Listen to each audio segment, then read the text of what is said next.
بعض لوگ نیکیوں پہ ناز کرتے ہیں، تکبر کرتے ہیں۔ کوئی نماز پڑھتا ہے تو وہ کہتا ہے دیکھو جی یہ بے نمازی ہے۔ کسی نے پگڑی باندھ لی، امامہ شریف باندھ لیا تو دوسرے کو حقیر جاننا، کوئی نمازی بن گیا تو دوسرے کو حقیر جاننا، تہجد پڑھنا شروع کر دے تو اپنے آپ کو جنید بغدادی، بایزید بستامی سمجھنا شروع کر دیتا ہے، اور دوسرے کو جو ہے وہ گناہ گار، سیاہ کار اور بدعمال۔ اسی طرح بنی اسرائیل کا ایک شخص تھا، اور اس شخص نے اپنی نیکیوں پر بہت نیک تھا، پرہیزگار تھا، متقی تھا، بادل اس کے سر پر سایہ کرتے تھے۔ ہر وقت اگر وہ دھوپ میں جاتا تو بادل آ جاتے، وہ اللہ کی بارگاہ میں پانی مانگتا تو بادل برسنا شروع ہو جاتا۔ اور علماء فرماتے ہیں کہ اگر وہ کھانے کا مطالبہ کرتا تو اللہ تبارک و تعالیٰ انگور کے گوشے اس کے لیے جو ہے وہ بھیج دیتا، وہ انگور کے خوشے جو ہے وہ کھاتا۔ اتنا بڑا مقام تھا رب کی بارگاہ میں اس کا، اتنا مرتبہ۔ ایک گناہ گار بندہ اس کے پاس آ کے بیٹھا، اس نے ناز کیا، اپنی نیکیوں پر نخرہ دکھایا، تکبر کیا، اپنی نیکی پر تکبر کیا۔ جو نمازوں پر، تہجد پر، تلاوت پر، درود پر، ذکر پر تکبر کرتے ہیں وہ توجہ کریں، غور کریں۔ وہ بنی اسرائیل کا آدمی، نیک آدمی، اتنا نیک کہ بادل سایہ کر رہے ہیں، وہ اتنا نیک کہ اس کے لیے غیب سے کھجوروں کے گوشے جو ہے وہ بھیجے جا رہے ہیں۔ اتنا نیک آدمی کہ جس کی صفتیں ہر دور کا جو ہے وہ ولی بیان کر رہا ہے۔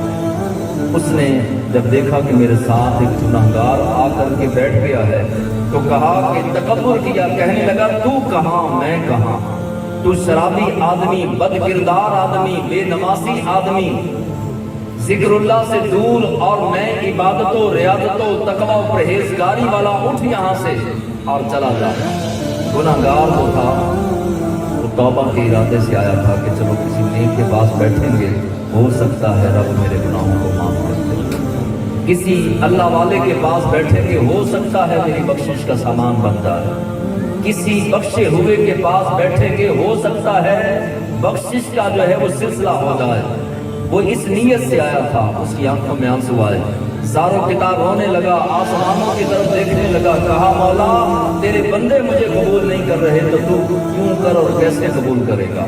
جب وہ بندہ اٹھ کے وہ گناہگار چلا تو وہ جو بادل کا ٹکڑا تھا وہ گناہگار کے ساتھ چل پڑا، اور اس نیک آدمی کے سر سے وہ بادل کا ٹکڑا گناہگار کے سر پر چلا گیا، اور ہاتف غیب سے آواز آئی تیری پچھلی ساری نیکیاں برباد ہیں، اور جا اب نئے سلسلے سے توبہ کر کے آغاز کر، نیکیوں کا سلسلہ دوبارہ شروع کر۔ تیری زندگی کی ساری نیکیوں کو تکبر کے ایک لفظ کی وجہ سے تیرے رب نے برباد کر دی، ساری زندگی کی نیکیاں۔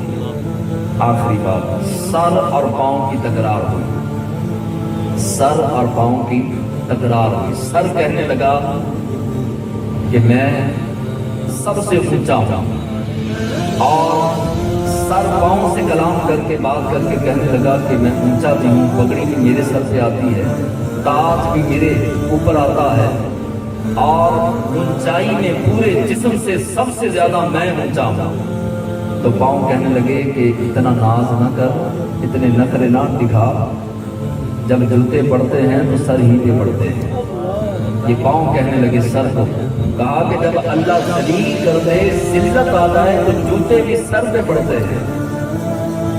تو وہ سر کہنے لگا اچھا میرے لیے تو تم نے بات کر دی، تو اپنی فضیلت ذرا بتا، تیری کیا فضیلت ہے؟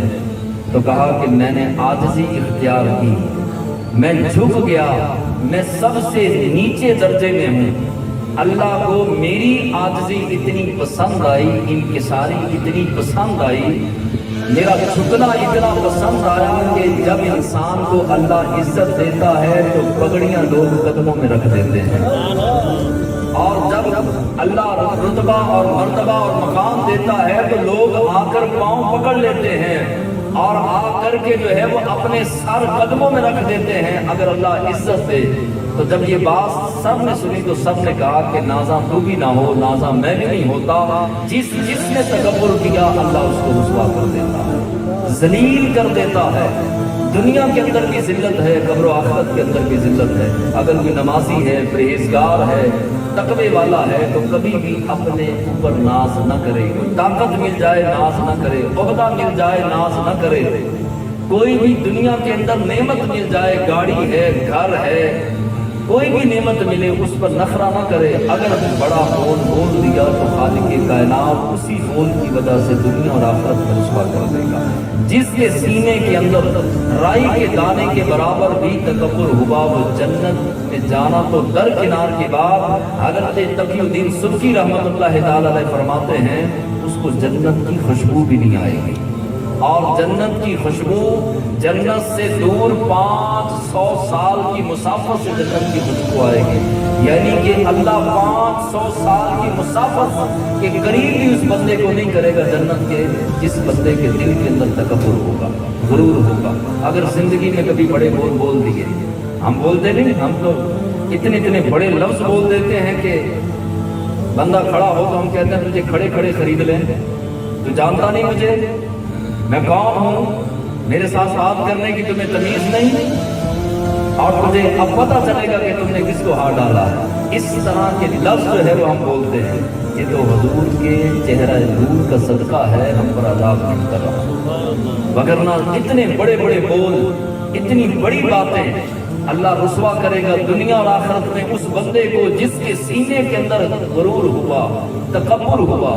ہمیشہ عاجزی اختیار کرنا۔ نبی کریم علیہ السلام کی بارگاہ میں ایک شخص آیا اور جو ہے وہ جلال نبوت دیکھ کر کانپنے لگا۔ حضور نے عاجزی اختیار فرماتے ہوئے فرمایا ڈر کیوں رہا ہے، میں کوئی دنیا دار بادشاہ نہیں ہوں، میں تو اس ماں کا بیٹا ہوں جو ماں خشک گوشت کے ٹکڑے کھا کر جو ہے وہ مجھے پالا کرتی تھی، یعنی اس دور میں جو غریب لوگ ہوتے تھے وہ خشک گوشت کے ٹکڑے جو ہے وہ کھایا کرتے تھے۔ فرمایا میں تو ایک غریب ماں کا بیٹا ہوں، عاجزی اختیار کی۔